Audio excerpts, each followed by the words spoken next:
Today's guest is Adriane Dailey, who has been sober for over 9 years from alcohol. She started a business in January of this year to help others do the same.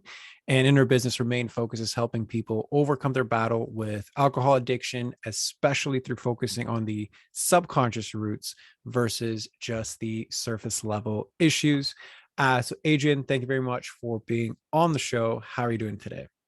I'm very well. Thank you for having me.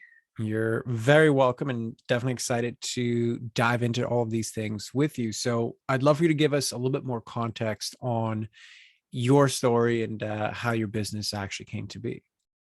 Sure. So, I sobered up myself just over 9 years ago.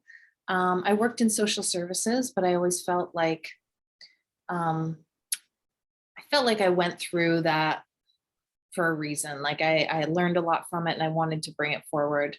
And I discovered hypnotherapy a couple of years ago and realized that it was really changing people and how it can really affect people. I had this idea of hypnosis. I think a lot of us think about the stage hypnotism and all that kind of stuff, and it's just kind of been a little bit pushed to the side. But it's so much more than that when we're actually wanting to resolve our problems. It's a solution. So I did some schooling in it, and then I just started up the business this January.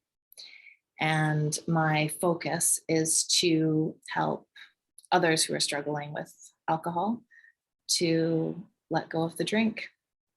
And yeah.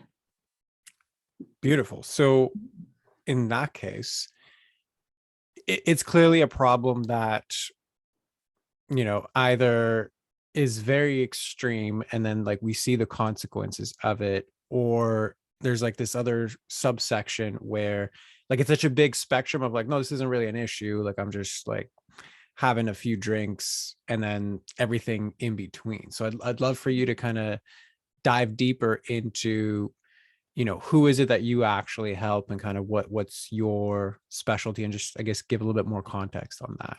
Mhm. So yeah, it can be anybody from the person who, the binge drinker. We have those who they won't drink for a long time, but when they do, it's a really big problem. Maybe they only have a few drinks a week, or maybe it is something in their life daily that they need to let go of. But it just all depends on the client and at what point they are seeking help.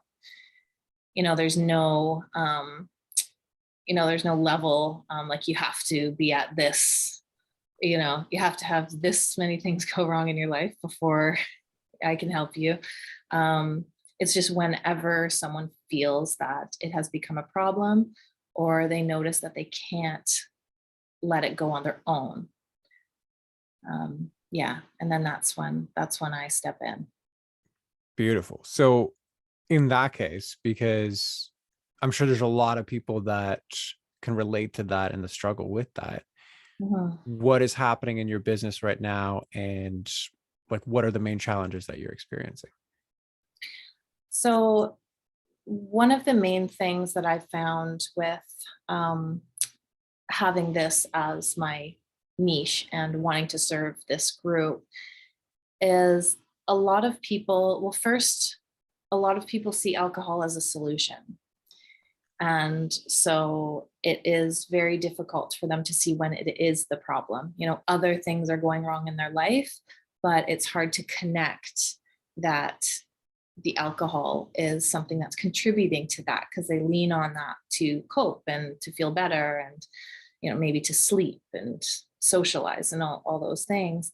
um, so it's hard, it can be hard to recognize when that is the outside symptom that is causing further problems in their life. um, the other thing is educating on um, things that are outside the mainstream solutions of where we direct people when they're having trouble with alcohol. Because right away, when we hear that somebody has an alcohol problem, we'll usually say AA or rehab, or some type of other therapy. But actually, the AA and rehabs have a very low success rate. And we just keep pushing people in that direction. And there's still a lot of struggle and there's so much relapse. And I went to AA for a couple of years at the beginning of my recovery. It was wonderful for connecting with other people who are in the same, who are going through the same thing, but it didn't resolve exactly why I was drinking. It was more resolving the symptom, but we all have the symptom that looks the same, but we all got there in a different way. So I think it's just infiltrating that idea of there being other more successful ways of long-term sobriety than the mainstream ways that we look at. So that has been very challenging for sure. Got it. So Yeah. on the surface, like that explains the challenges of the space that you are in, right? There is the educational and established norms challenge. There is, the other challenges just of like working with the people that you work with and when's the right time, etc. Mm-hmm. So what I would then invite you to consider is like more of the nuance of that, but related to your business and how you show up to it. So like, what specifically are you experiencing? Mm-hmm. Not the other, but what are you experiencing as the challenges in the business? So I believe that I do have walls up to success. Also being an authority. Like I know that I know my stuff, and I am successful in helping people, but I feel that, maybe it was because I was the youngest when I was young, and I was, I've always felt um, not as an authority. So when it's kind of like, well, why would people listen to me sometimes, even though I know what I'm talking about. It's stepping into that role, um, and seeing the success. Like I have had trouble with receiving myself, receiving in many areas of my life. For some reason, that is very uncomfortable. So I think opening up to that idea of like I deserve success just like anybody else does. Like but sometimes it is hard to see myself as that. I've always applied for and had jobs that I know were less than I could do, like in the history of my employment before I started my own business. Like I always felt like, wow, like I'm an intelligent person, and I have an education, and I get on with pretty much anybody really well, that I can pretty much do anything, but I would always apply for jobs that were, very much below that for me. And so now that I am in this leadership role in my own business, I know that those thought patterns still have a tendency to creep in sometimes.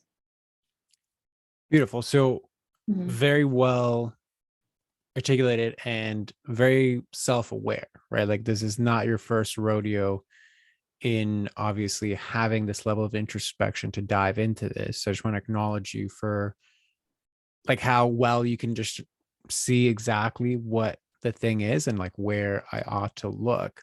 Mhm. So out of these things that you mentioned, right? So you mentioned I have this issue being an authority. Like I feel like I'm not an authority and it's weird to be in that position.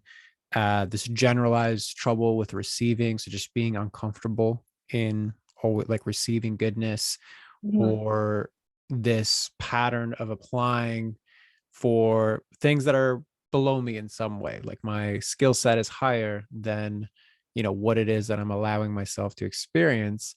Mhm. Out of those three, which one feels the most relevant to you right now? Um, I would probably say the inability to um, see myself as successful. Because I feel like that ties in with the inability to receive. Because it's just even when I'm charging a higher price for clients, where when I'm saying I'm going to, when you work with me, you're going to get sober, you know, I should be able to charge pretty well for that. But then I think, can I receive that? So which is I feel is tied in with the success. I'm not sure. There's like it feels like things are holding hands with each other. Yeah, 100%. I would agree with you. Mhm, So if you could take a step back, mhm, and if you're thinking about this part of you that not just resists success, but is in many ways very fearful, very cautious, very hesitant to go anywhere near success and stepping up. mhm. Where do you feel that in your body? Um, my chest, I feel, yeah, And what's it feel like in your and chest? like my neck. My neck always has a weird sensation. Just kind of like it's like uh, it's almost like there's a cloud sitting in front of it, and the same with the neck. Like it's just like a very, it's hard to describe, like a hard energy, like just the ball of something is there. Okay. Yeah. And are you open to diving into that and seeing what's behind that piece? Sure. Okay. So, what I invite you to do, and you're welcome to close your eyes, keep your eyes open, like whatever is more comfortable for you. Hmm. If you think about that sentiment of the fear of success and what that means for you, and the discomfort of knowing that you have this inability to see yourself as successful, if you tune into all those sensations in your chest, you said it was a dark energy, Hmm. seems like it was over encompassing, starts to pull at your neck. Hmm. If that sensation, that energy could speak, what might it say? Um, the first thing that like immediately came to my mind was you're not enough. Okay. And whose voice is that? I don't know. I always feel when I hear stupid things like that, it's the ego. Okay. But um,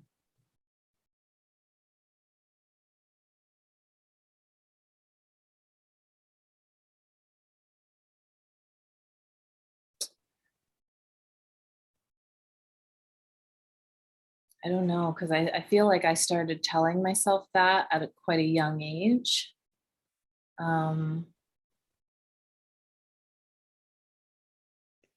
And if you had to guess, what age might that be? I would say 4 or 5. It's the first thing that comes to mind. Okay. And what was happening around that time? Um, my parents had split, and so we were going back and forth to two different households every week, and they were very different. Like I felt like I had to kind of be a different kid at each household. Okay. And how does I'm not enough surface from the need to balance that situation? So I don't think I knew how to be or what was appropriate. Um, I think that sometimes, even at a young age, I might have been playing, like, though I don't vividly remember, I just remember having to be a little bit different, that I must have been then. If I couldn't be myself, then I must have been playing some sort of version of me. So then that would have made me feel I can't be myself, or being myself isn't okay. And which part of you being you, so which part of you as a 4 or 5 year old that wants to express herself, what's the part that was shunned the most? What that was, what, sorry? That was like pushed away and shunned and, you know, not approved of the most? Um, I would say to speak up or make mistakes as a little kid, like, um, yeah, I would say in general, then my voice, probably. Yeah. And the sentiment of like using your voice or speaking up, like when were you told not to speak up? Um, well, the one household was a little bit strict. So I feel that in order just to not get into trouble, it was just safer to um just, you know, um not make mistakes or just fly under the radar. Okay. Okay. And if you did make mistakes, then what happened? Um, well, once in a while there would like be some yelling, and I yelling really scared me as a kid. Um, that really, I was a very, very sensitive little girl, and yelling really made me scared. Um, and up until not long ago, I mean, I would probably say within a couple years, if I was yelled at by an adult as an adult, that would make me very uncomfortable.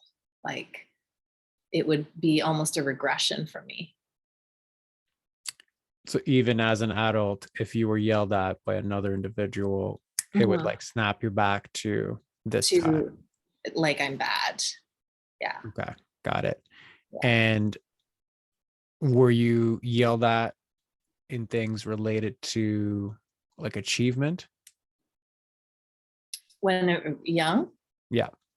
no, no, it would have been just really silly things. So um I think that too made it a bit unpredictable for me, which is why it was like, okay, just um yeah, just don't speak up, and just be good, because I was actually very encouraged. Like, my parents were all teachers, um and they were very encouraging, to education as number one.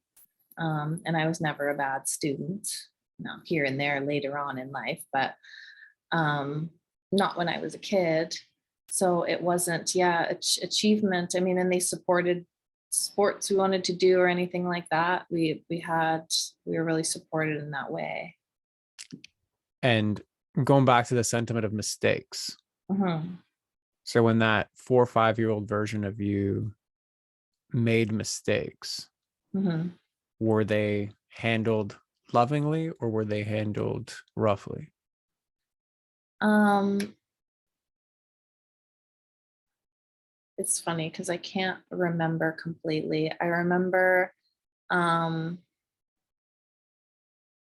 like a few of the really bad yelling times was my siblings getting in trouble. And when I watched that, it just really scared me. Um, and there was an incident where I was um, reprimanded. Um, you know, it really scared me. And maybe it was that day I was just like, I'm not being bad anymore. This scared me enough. So, and just to make sure that I understand that correctly, so it was like, I'm done being like disobedient. Like I'm going to just be obedient from now on because it's too scary when I'm Yeah, bad. Is like that what you mean? if this could ever happen, yeah, I don't want this to ever happen, you know, like that I remember I was just so scared, like I wet my pants and I was like, I never want to be this scared again, you know? Yeah, that's as far as a physiological reaction and the reaction overall, like that's a very intense reaction. So I acknowledge you for going there and tapping into that aspect of self. For sure. And just to kind of zoom out so that you have an idea of, what I was like poking at, right? Because Mhm, multiple times you had mentioned speaking up, making mistakes, flying under the radar. mhm, Like there was a sense of safety that as long as I am outside of the limelight, as long as I'm outside of shining and being bright and being seen, mhm, that is associated with safety. As long mhm, as I'm in no position that somebody is going to yell at me, as long as I don't make mistakes, then mhm, I am safe. So might as well choose jobs that I know are completely beneath me because that I can ensure 100% of the time I'm mhm, not going to be yelled at. I'm not going to be reprimanded in any single way, mhm, right? mhm, If I'm seen as an authority, well, authorities in general, they tend to get like resistance, mhm, right? They can't make any mistakes. They have to be in the limelight because they are an authority by the virtue of the fact that other people look to them mhm, for something, right? mhm. What comes up for you as I reflect that back? Um, I think I think that there's a lot of aspects of that that are true. It's just easier and safe, right? I think it's always been about safety for me. And um, I think that another aspect on top of that for me is I had an absolutely wonderful mother, but she also was a little bit overprotective. And I think that the inability to want to take real responsibility and grow up, right? Because then this is all on me. And not only do I have to be authority here, but I have to be a grown up and I don't have any protection anymore. And I think that I mean, I sobered up from alcohol. I'm 37 now and I was 27. And so I had this sense, into my late 20s of needing protection. Like, I don't think I wanted to grow up. Like, I just wanted to be sick and small, but really loud about it. Yeah, because there's like two dichotomies playing on the inside, right? There's one part that really wants to be expressed and one part that wants to emerge as grown and responsible and engaging with the world. Mhm, And then there is this smaller part rooted in these, childhood traumas mhm. that found safety in playing the absolute smallest game possible, Yes. right? And as soon as Yeah. that emerging part creeps up and now it's really asking to emerge through your business, Mhm, that deep-seated neurological sentiment and pattern and paradigm right away kicks in and be like, no way, like this is not safe. mhm, It's not safe to charge what I'm worth. It's not safe to step into my own authority. It's not safe to take on the responsibility of success. It's not mhm, safe to be visible. It's not safe to receive the goodness, because when you receive the goodness, that's essentially success. That means you're more visible. That means you risk losing a lot more. That means mhm, you're now responsible for it. So it's like everything that kept you safe as a kid is now being asked to let go and evolve into the adult version of you as you see through the business. mhm. Absolutely. Yeah. So what resonates for you from that reflection? Um, I think just um, just that deep seated, that paradigm that has clearly, because when I think about it, it in different stages, high school, college, then 20s, it has always been there and it's shown up in different ways. And um, it's definitely easily triggered. It's not something that hides and is very unnoticeable for a long time. It is very up front. And I mean, when I started to gain more awareness of myself, doing more, a little bit more spiritual work and all that within the last 8 years, I really, like, even if it comes in now, I can almost sit back and just watch it happening, but it happens automatically. Like there's just, it's so strong. Um, and absolutely that now it is um, coming in and, really showing up, really keeping me from what I need to do to be successful in this business. And it's quite frustrating because I have a lot of people to help. And I'm like, I have gotten to a place where I'm running my own business. I mean, that's a very amazing thing. I'm very proud of myself from, like I've come a long way. And then to have something that was created, you know, as a kid it's quite frustrating when I see that popping up all over the place. So I think the authority thing now is really huge. Yeah.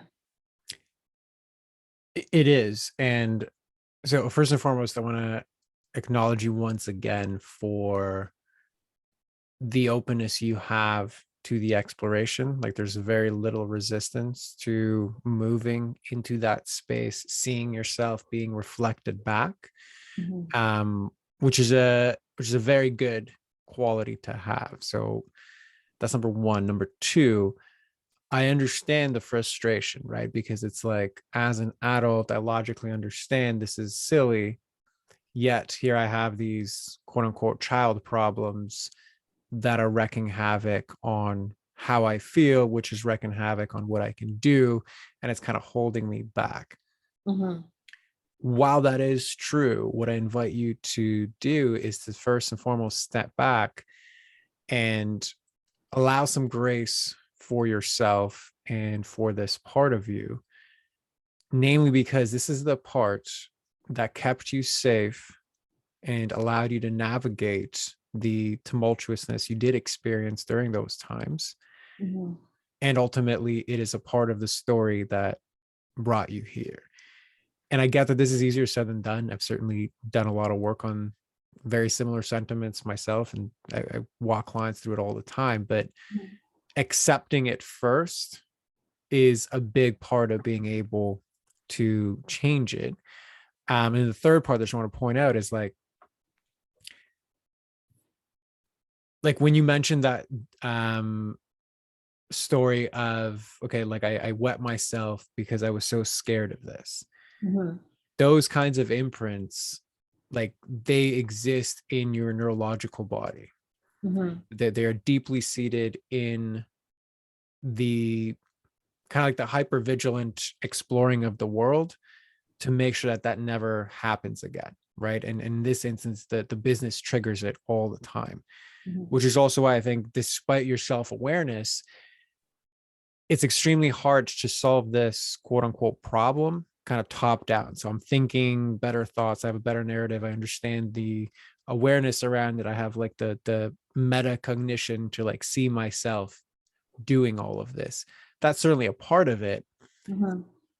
But I would invite you to consider that the real solution to the problem is actually going to be bottom up, meaning, how do I, over time, build up the body that can expand its window of tolerance, that can expand how much it can hold of the goodness that I want to experience in my life without freaking out, and being able to create the space to integrate the top down things you're talking about. So to integrate the better narratives, to integrate the better feelings, integrate the higher part of you, whether you want to look at that spiritually or like your, like neocortex, like the front part of your brain, to make the best choices, to expand into your vision, to step into that up level being. That's cumulatively, like in my program, like I call it, like building your up level being. So it's building not just the narratives and the feelings that are going to support the actions that are going to get you the results that you want, but also the embodiment and really training your nervous system to be okay with holding, receiving, and experiencing the success that you want, that it's safe to go into those spaces. So again, I know I was kind of talking a lot. What lands for you with that? I completely understand the imprint thing and how, emotions get stuck in the body. I actually did, someone did a hypnotherapy session on me, and that scene came up. And it was interesting because while I was in hypnosis, it was like I was that little kid again. Like I was shaking and so scared. Like I physiologically felt like that little kid again. And I think after that, like I did definitely have a release there, but there have been so many imprints, like little things along the way that just affirmed a way that I already felt about myself, right? That are still in there somewhere. But yeah, it makes complete sense to me to be working from the bottom up. I mean, it's amazing. Like, I think the depth of whatever we have inside, like it's like we're icebergs, right? Like we see a little tiny bit of us, but there's like this whole world of stuff that we're just not even consciously aware of most of the time, that affect our daily life. 100%. And the reality is, like, you have a few set of memories that kind of point to the things that we're talking about. But in the moment, especially when you have, because like that neurological body, that part is a very primal part. And it is the part, like our primal part, our primal self is hardwired to go first. And what I mean by that is, like, it gets first dibs on the reactions that we have while we interact with the world. That's ultimately what caused us to survive. And obviously that part is very much rooted in consistently scanning the relation of you to the world as far as safety is concerned. And that part, always hardwired, guaranteed for everybody, gets to go first. The higher part of ourselves gets not to go first, but it has final say, right? That's kind of that top down approach. However, if everything that you're experiencing is alarm bells and panic every time you get into situations that look like something to do with the fear of, success or your business expanding and all the associations we talked about today, it's really hard to, like, send an announcements to like do better when the alarms are going off like crazy. Right. So a lot of this process, when we talk about bottom down, the releasing aspect. So I kind of divide that into like the passive and the active element.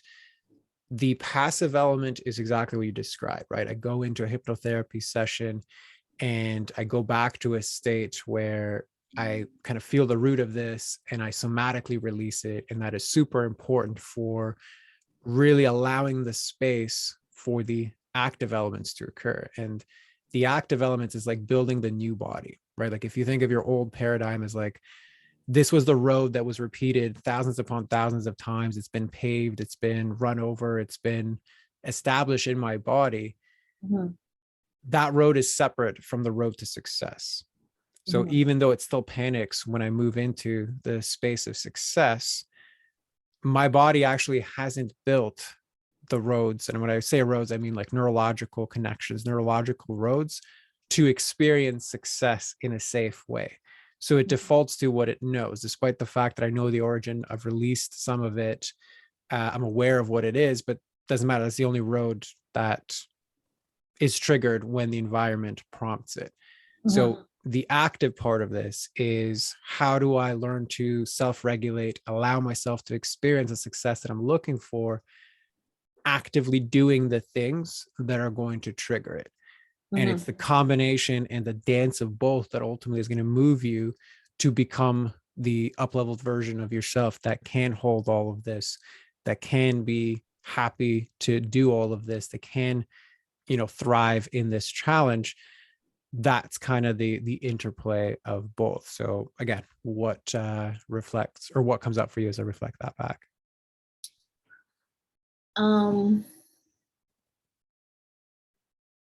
Yeah, so when I'm thinking about that, I'm thinking about like currently in the business, like when I'm doing things that are really uncomfortable, and I heard this saying that like if it's not uncomfortable, then you're not doing it right. And I'm like, okay, that's fair. But what if it's really uncomfortable every single time I do it and it's not getting any better? Yeah. Like it's like that pathway. Um, like I understand the yeah, we go back to the familiar, and it's safe, and we know how to do these things whether they're conducive to growth or not. We tend to revert back to what's safe, but um, I've been doing the things for 4 months that are really uncomfortable, 5 um, that are really uncomfortable, and it is still like, oh, you get used to it. I'm like, I don't know if I will. Correct. So, well, first and foremost, again, great observation, as I've mentioned before.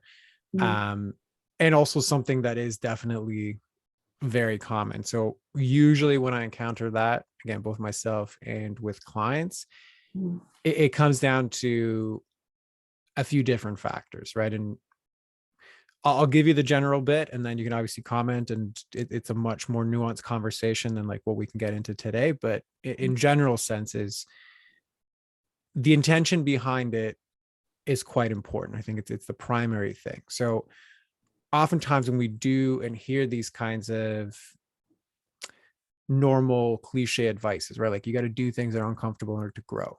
As you mhm, said, yeah, that's true. I get it. I understand why. mhm, Oftentimes, though, the intention is like a willful intention. mhm, I'm just going to push through this because eventually it'll get better. And therefore, the more I do this, the better it's going to get. If you're really willful and really like stubborn and determined, yeah, I think that can work over the long haul. But more often than not, it does fail because the intention is more about getting the check done. Like I did it, mhm, more so than it is about the change, the acceptance, the love, and the rootedness in change. Like, I mhm, am doing this because I want to live a different kind of life. There's just a different energy that goes into how you actually do whatever the uncomfortable task is. Okay. mhm, The other part is, how well versed are you in self-regulation, right? Can you do the thing you need to do from a state of knowing how to self-regulate your system so that you decrease the volume of the panic, you start to associate it more with like less and less intensity over time, and can you complete those cycles with some level of love or pleasure, right? So that I'm decreasing the intensity of it while edging myself to increase my capacity for it, and then rooting it in some sort of reward or some sort of pleasure or affirmation or comfort to mhm, over time build up a new pathway that feels safe and that allows me to move more in that direction. And then cumulatively, can I hold those activities in a nurturing space that also goes into the pieces that you are very well versed in, right? The awareness, the nurturing, the better narrative, and then mhm. do that consistently enough to see the change happen. So again, how does all of that land for you? Um, so I understand, yeah, like bringing in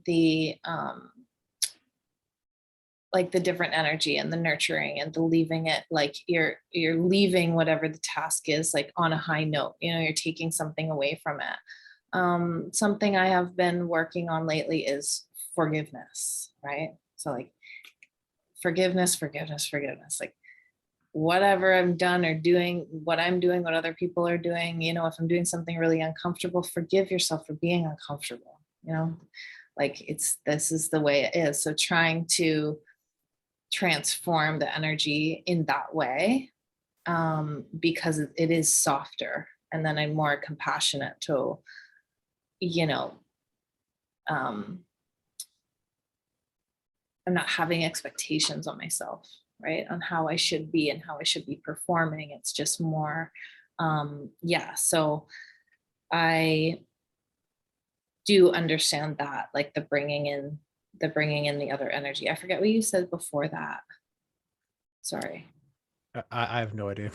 I mean, like when I get Okay. on a roll, Okay. I'll just say it, but I'm not sure Okay. which part you're referring to, I guess is more accurate.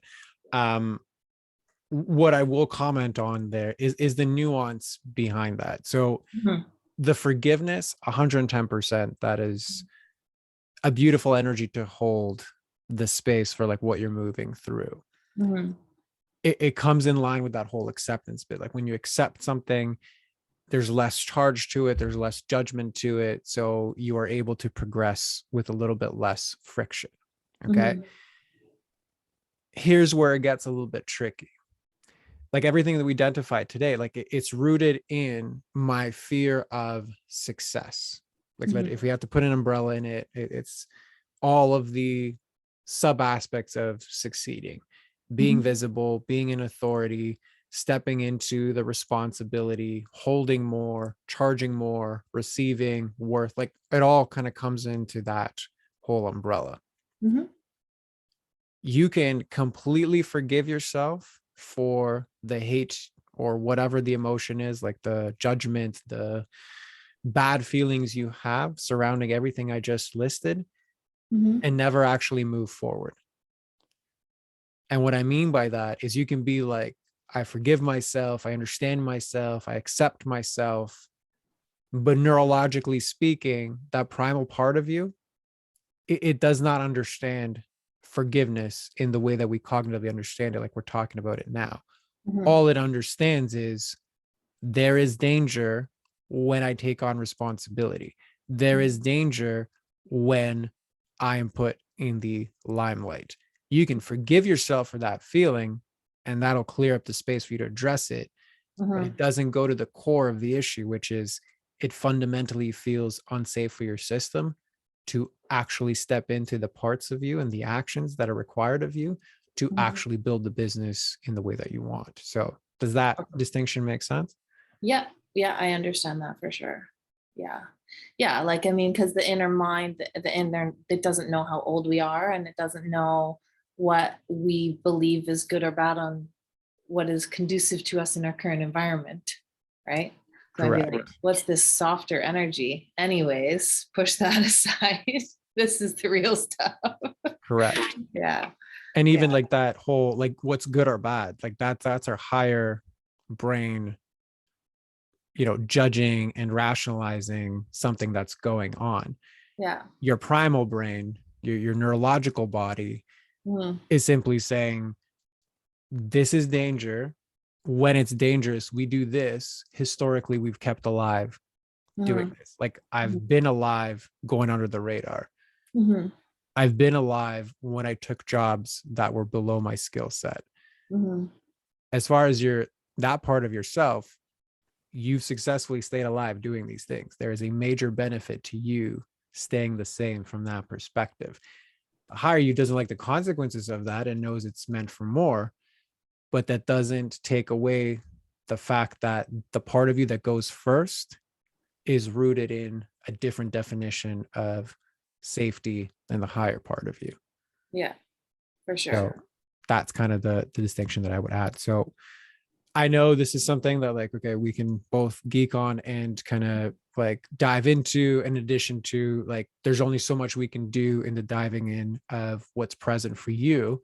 Mhm. But I just want to know from your perspective, like, does this feel complete for you, or is there still something left outstanding?